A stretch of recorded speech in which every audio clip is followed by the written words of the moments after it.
early detection of oral cancer remains a priority for our program, and I think that along with that, the technology and the science that is behind the work that we're doing is just unbelievably helpful as we drive this mission forward.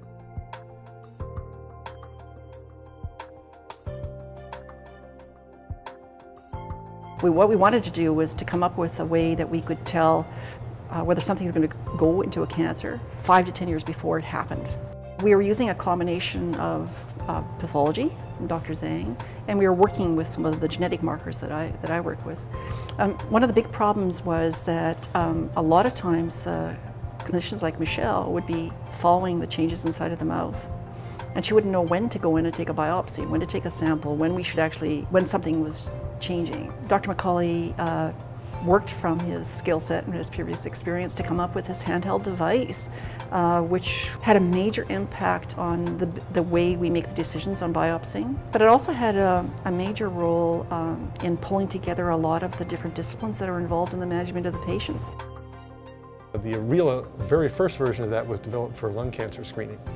And then we developed a little handheld one we could use for skin cancer screening. It was rather awkward for the use in the oral cavity, so one of the scientists, Dr. Pierre Lane here, we designed the new version, which is the Veloscope, which is the handheld device that is now used in dental offices around the world.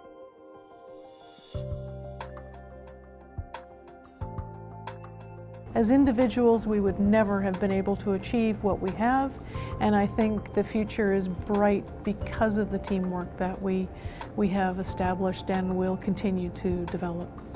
Seeing the device actually being used on patients and making a difference in the outcome or lives of patients is really great. It justifies, working till midnight several months in a row on a daily basis, makes it all worthwhile.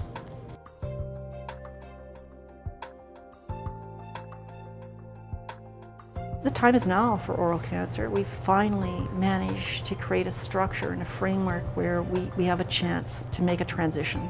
And the time is now for BC. If we don't grab that opportunity right now and move the lessons learned into actual practice, into day-to-day care, and provide them to the population of BC, then we fall back. And I think we don't grasp the vision of change that we have to have.